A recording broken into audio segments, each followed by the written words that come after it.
गुरुर्ब्रह्मा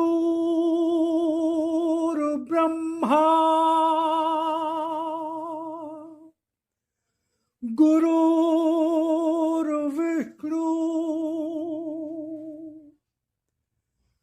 गुरुर्देवो महेश्वरा गुरुर्साक्षात् परब्रह्म तस्मै श्री गुरुवे नमः।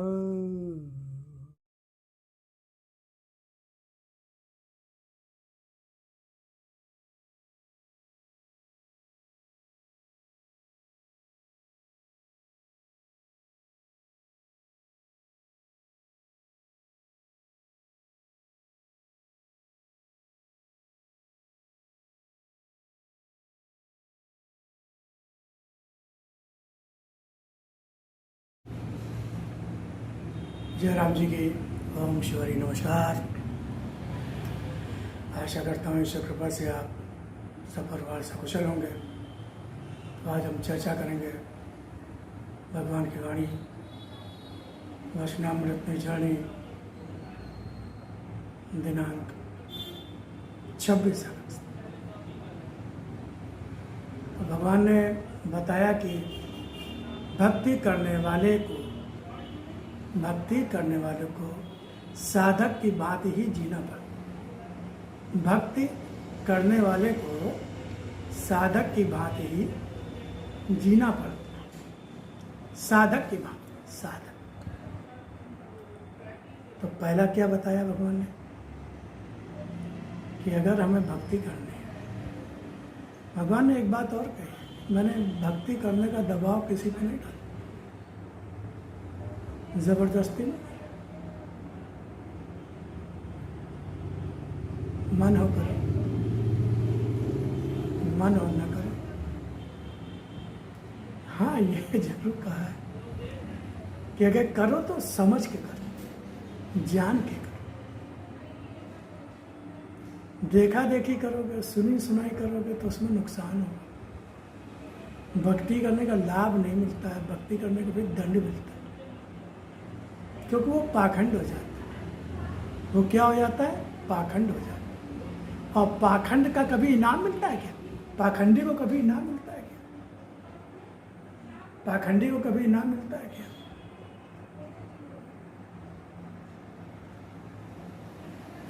कानून में एक उक्ति है, उक्ति कि ignorance of law has no excuse. मैंने लॉ की पढ़ाई 1 साल की है, मुझे ज़्यादा फिर मैं इसे कंप्लीट नहीं कर पाया लॉ को कुछ कारणों से, लेकिन मैंने ये लाइन पढ़ी, ये बहुत महत्वपूर्ण लाइन है, ignorance of law has no excuse. आप ये कहकर आप छूट नहीं सकते, माफ़ी के हकदार नहीं हो सकते, क्षमा नहीं आपको मिल सकती कि आपको कानून की जानकारी नहीं थी, आपको पता नहीं था कि इस तरह का कोई कानून है जिसका आपने उल्लंघन किया। आप कोर्ट में ये कह के बरी नहीं हो सकते, आपको राहत नहीं मिल सकती कि आपको कानून की जानकारी नहीं थी। कानून की जानकारी रखना ये आपका कर्तव्य है।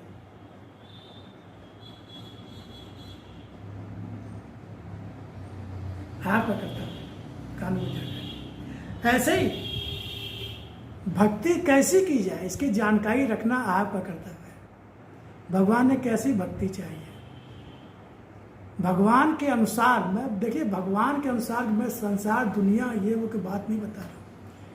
भगवान ने कैसी भक्ति चाहिए, भगवान के अनुसार कैसी भक्ति होनी चाहिए, और भगवान ने कैसी भक्ति को और भक्त को स्वीकारा है।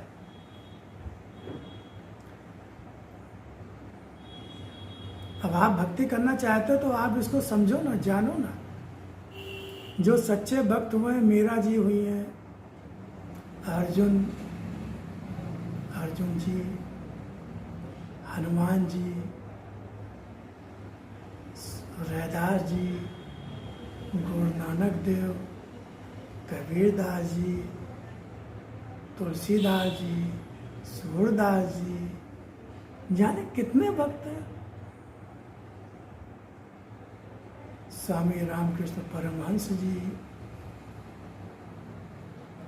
ये ऐसे भक्त हैं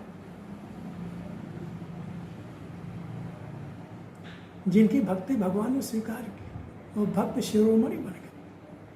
भक्ति के क्षेत्र में आज वो अमर। तो उन्होंने कैसी भक्ति की, इसको समझो, जानो। हम तो भीड़ देख के भक्ति करते ना, कि भीड़ कैसी भक्ति कर रही है। मंदिर में भीड़ जा रही है, अब उनको देख देख के भक्ति करते हैं। कौन क्या कर रहा है, नारियल चढ़ा रहा है, ये चढ़ा रहा है, सब सही। मैं किसी को गलत नहीं कहता। नारियल चढ़ाना, फूल चढ़ाना, दूध चढ़ाना, कुछ भी गलत नहीं।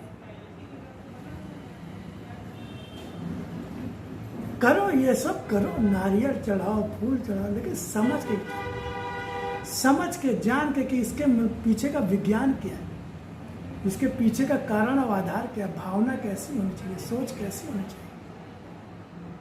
ये सब प्रतीक है, ये सब प्रतीक है। नारियल है, फूल है, ये सब प्रतीक है। इनके माध्यम से भक्त जो अपने भाव प्रकट करता है। नारियल अहंकार सर का प्रतीक होता है, सर सिर। देखिए ये बात अभी मेरे दिमाग में आई, मैं छुट्टा समझ रहा हूँ। सर यानी सर होता अहंकार, अभिमान, अहंकार।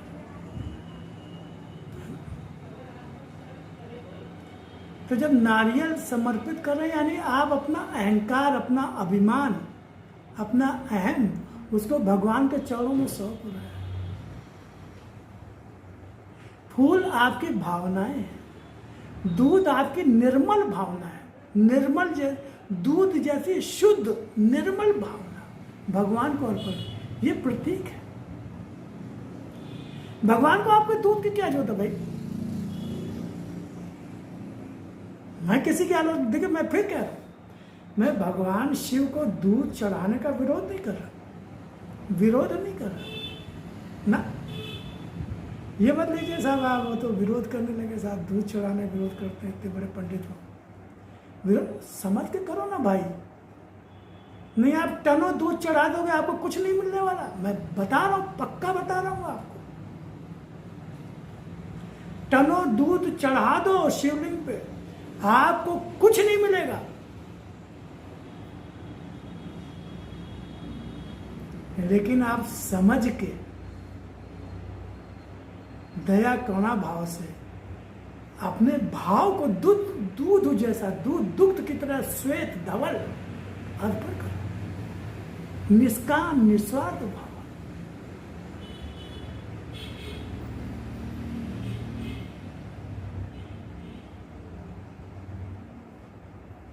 दूध भगवान को अर्पण करो। अब किसी भूखे बच्चे को पिला दो,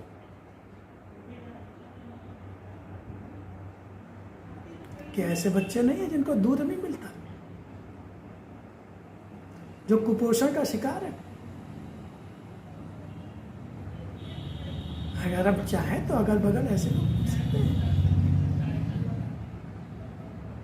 क्या उनके अंदर शिव नहीं है?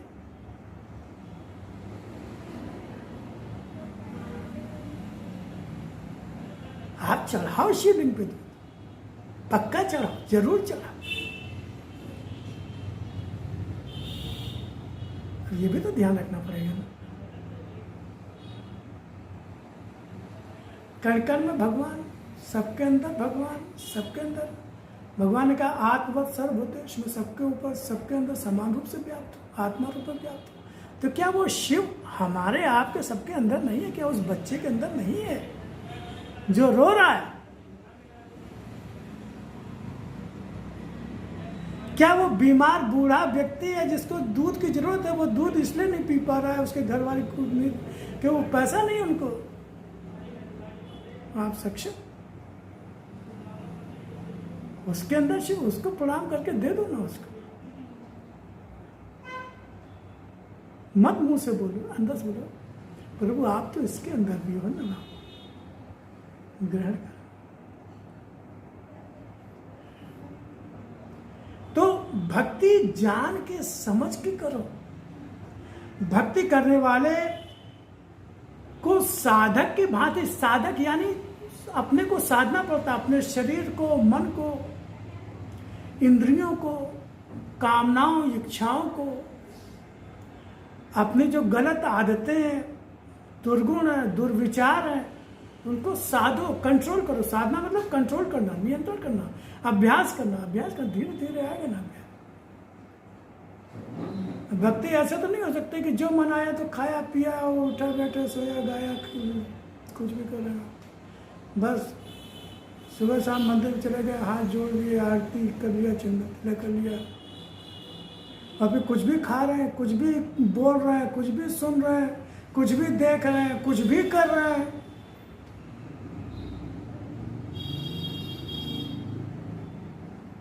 करो, कौन मना करता है? आज तक किसी ने रोका, आगे भी आपको कोई नहीं रोकेगा, हम कोई किसी को नहीं रोकता, लेकिन मिलना कुछ नहीं।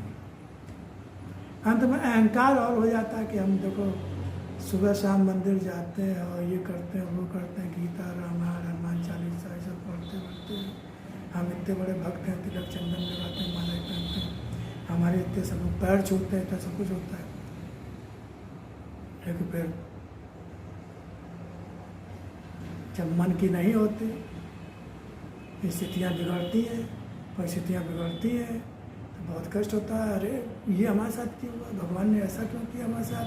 हम तो रोज़ मंदिर जाते थे, हम रोज़ इतने तीर्थ स्थान किए, इतना गीता, रामायण और ये वो और अखंड रामायण का पाठ हर साल करवाते हैं, सत्यनारायण कथा करवाते हैं, देवी जागरण करवाते हैं, ये करते हैं, वो करते हैं। फिर नास्तिक बनोगे, फिर नास्तिक बनोगे, अरे सब भगवान कुछ नहीं, बकवास, बेकार, ये वो सब कुछ नहीं। या फिर चलो करते रहे, अभ्यास में आ गया, संस्कार में आ गया, नहीं छोड़ा आपने तिलक चंदन लगाना, मंदिर जाकर, लेकिन अंदर से खुश नहीं है, अंदर से दुखी है, अंदर से परेशान है, दुखी है, मन अशांत है। तो भक्त का मन ऐसे ही होता है क्या? भक्त का मन क्या? भक्ति के परिणाम स्वरूप क्या अशांति मिलती है? भक्ति के परिणाम स्वरूप क्या दुखी मन मिलता है, अहंकारी मन मिलता है, कामी क्रोधी मन मिलता है? क्या भक्ति का परिणाम ये होता है क्या? भक्ति का फल तो आनंद होता है। भगवान आनंद स्वरूप है, ईश्वर आनंद स्वरूप है, और जो सच्ची भक्ति करता है, भक्ति का फल भगवान होता है। भक्ति का फल भगवान के अलावा कुछ है ही नहीं। भक्ति का फल भगवान के अलावा कुछ है ही नहीं। न मकान, न दुकान, न रुपया है, न पैसा है, न धन दौलत है, न परिवार है।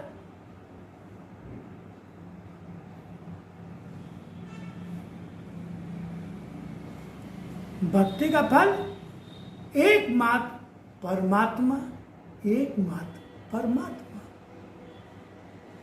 और भक्त की एक ही इच्छा होती है, परमात्मा की प्राप्ति। इसके अलावा कोई भी इच्छा रखने वाला भक्त है नहीं। मैं नहीं कह रहा हूं, ये भगवान कह रहे हैं। जब भगवान की वाणी में गीता और रामायण में जो पढ़ा, समझा, जाना, अपने गुरुदेव से जो जाना समझा, वो बता रहा हूँ।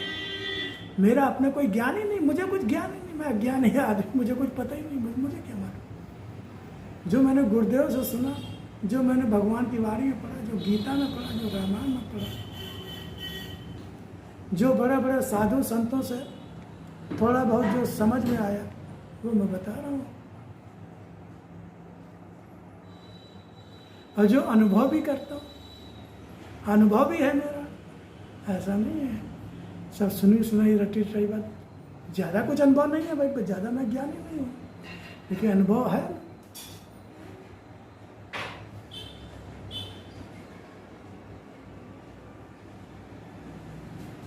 और मेरा एक ही मात्र उद्देश्य यही है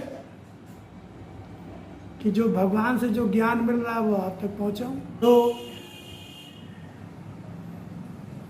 भगवान ने कहा कि साधक बनना होगा, साधक बनना होगा, साधक की भांति जीना होगा, अपने को साधक मानना होगा कि मैं साधक हूं, मैं साधना कर रहा हूं, मुझे अपने मन को, अपनी वृत्तियों को संसार की ओर जाने से साधना है और परमात्मा की ओर लगाना है। फिर त्याग उसके जीवन का मुख्य अंग होना आवश्यक होता है। त्याग, त्याग, आसक्ति नहीं, मोह नहीं, क्योंकि अपना कुछ है ही नहीं, अपना कुछ है ही नहीं। ये शरीर संबंध, ये सब कुछ हम सब देख रहे हैं। शरीर धीरे धीरे बूढ़ा हो रहा है, कमजोर हो रहा है, उसकी कांति नष्ट हो रही है, रंग रूप बदल रहा है। हमने अपना जीवन देखा, बचपन याद है, फिर किशोरावस्था, फिर जवानी, स्कूली जीवन, कॉलेज का जीवन, फिर उसके बाद नौकरी लगी, नौकरी, व्यापार, बिजनेस करते रहे, शादी ब्याह हुआ, सब कुछ हुआ। देख रहे हैं सारी स्थितियाँ परिस्थितियाँ सब बीतती जा रही हैं, शरीर की अवस्था बढ़ती जा रही है। अगर 40, 45, 50, 55 साल का आदमी हो गया तो चुस्ती फुर्ती कम होने लगती है, थोड़ा शरीर में झुर्रियाँ सी आने लगती हैं, इंद्रियों शिथिल होने लगती है। तो ये सारी चीज़ें जा रही हैं। बहुत से रिश्ते नाते बिछड़ गए, माँ बाप, भाई बहन, चाचा, फूफा, बुआ, दादी, ये सब देखते देखते चले गए। बहुत से मित्र दोस्त थे, वो भी बिछुड़ गए, चले गए, जीवन छूट गया उनका। तो सब बीत रहा है, सब जा रहा है। बहुत सी वस्तुएं थी, चीज़ें थी, पुरानी हो गई, टूट फूट गई, छूट गई, रुचियाँ बदल गई, सब। तो सारी चीज़ें बदल रही हैं, सारी चीज़ें बदल रही हैं, सारी चीज़ें बदल रही हैं, छूट रही हैं। हमें सिर्फ त्याग वृत्ति बनाए। छूट तो अपने आप रहा है, छूट सब अपने आप रहा है, छूट सब अपने आप रहा है।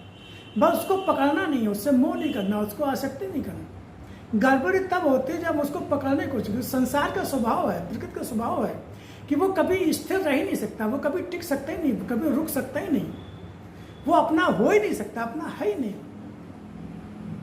विजाती है। हम लोग, हम सत्य हैं, हम जीव हैं, हम आत्मा हैं, परमात्मा का अंश है जो सत्य है। और ये शरीर है, ये सब जड़ है, हम चेतन है। ये सब जड़ चेतन के एक हो ही नहीं सकते। जैसे पानी में तेल की बूंद डाल दो तो तेल पानी से मिलता नहीं, अलग ही रहता है। ऐसे आत्मा शरीर में रहते हुए शरीर से एक रूप नहीं होती, जीव भाव, आत्म भाव अलग अलग ही रहता है। तो हमें सिर्फ पकड़ना नहीं है, त्याग। तो त्याग का जीवन जीना, भगवान ने कहा त्यागी का जीवन जीना है। त्याग उसके जीवन मुख्य अंग होना। त्याग, त्याग वृत्ति, त्याग का भाव। ये नहीं कुछ मिला, हाँ मिल गया, अरे अरे वाह वाह वाह, रख लो रख लो, छूट गया, अरे चला गया, अरे चला गया, अरे भगवान अब क्या करेंगे, अब क्या करेंगे, कुछ आया। आवे माँ हर्षे नहीं, जावे दुख न होए। आवे माँ हर्षे नहीं, जावत दुख न होए। ऐसी रानी जो रहे, घर में जो भी हो। गुरुदेव ने कहा आवत माँ हर्षे नहीं। कोई स्थितियाँ परिस्थिति अच्छी आई, कोई चीज़ सामान आया, रुपया पैसा, चलो ठीक, भगवान की दया, उसका सदुपयोग हो, सदुपयोग। चला गया, कोई भगवान ने तो दिया था, इतने देर में चला गया। कोई भी चीज़ स्थिति परिस्थिति जीव कोई चला, ठीक है आपकी। आवत माँ हर्षे नहीं, जावे दुख न होए। ऐसी रानी जो रहे, घर में जोगी हो।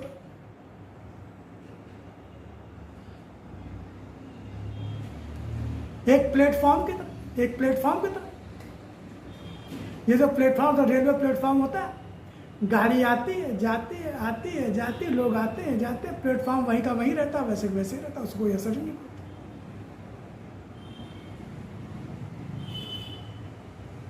हमारे जीवन में स्थितियाँ परिस्थितियाँ आ रही हैं, जा रही हैं, आ रही हैं, जा रही। हम कितना ही पकड़े, वो पकड़ ही नहीं पाएंगे, बल्कि अपने को परेशान कर डालेंगे, अपने को दुखी का। और दुखी और परेशान वही लोग होते हैं जो पकड़ने की कोशिश करते हैं, जो रोकने की कोशिश करते हैं, बनाए रखने की कोशिश करते हैं। अपना काम करो, जितना कर सको करो, ठीक है। चीज़ सामान चीज मिले उसकी देखभाल झाड़ पोछ करो, खराब हो जाए ठीक करो, लेकिन टूट जाए बेकार जो भिगोगे। आदमी बीमार हुआ उसकी सेवा करो, उसकी दवा करो, नहीं ठीक हुआ चला गया, इतने की जिंदगी थी, भगवान हम जो हो सका कि अब हाय हाय करना, या कोई चीज़ तो पागल हो जाना कि अरे वाह इतनी बड़ी चीज़ आ गई, इतना वो ये हो गया, अरे आ गई तो जाएगी भी, तो उसकी तैयारी भी तो करो।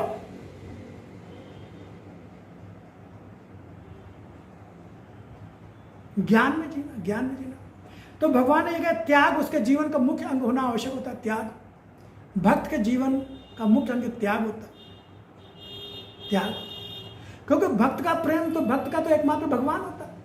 भगवान के अलावा वो किसी को कुछ अपना मानता ही नहीं। भगवान से ही वो उसकी लगन होती है, उसका मन मिला होता है। भगवान तो बाकी कहीं ध्यान ही नहीं होता उसका। अगर भक्त है तो आ रहा है प्रभु आपकी इच्छा आप समझो, चला गया प्रभु आपकी इच्छा आप समझो,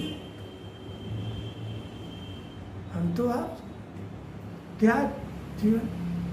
संसार में रहकर जल में कमल के समान रहने जैसा होना आवश्यकता होता है।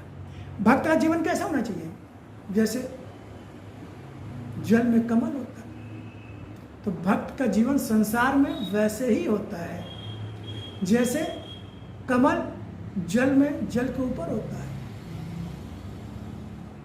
ऊपर होता है, जल उसको स्पर्श नहीं करता। ऐसे जो भक्त होता है उसके जीवन को संसार स्पर्श नहीं करता, संसार टच नहीं करता। यानी कि सांसारिक मोह आकर्षण, उपलब्धियां अनुपलब्धियां, स्थितियां परिस्थितियां, शरीर शरीरी संबंध से वो अंदर से जुड़ा नहीं होता।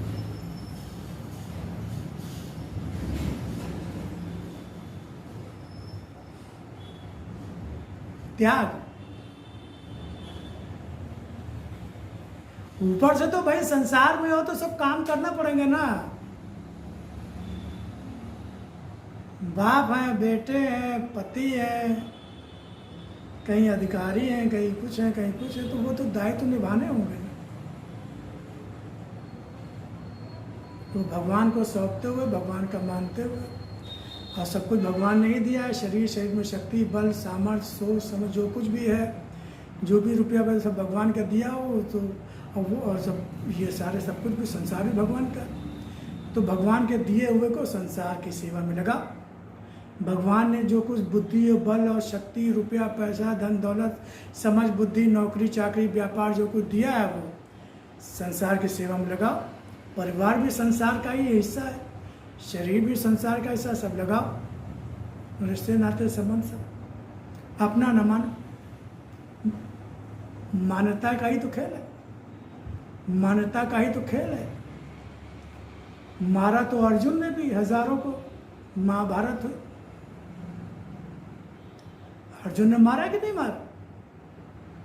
लेकिन भगवान श्री कृष्ण ने क्या कहा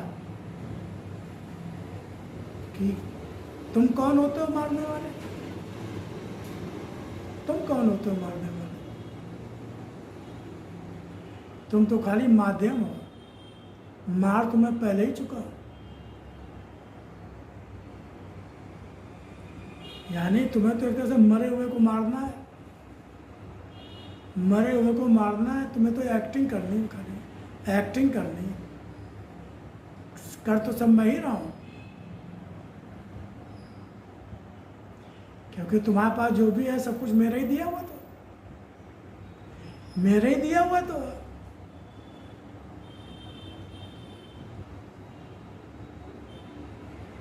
ना तुम किसी को मार सकते हो, ना तुम मर सकते हो।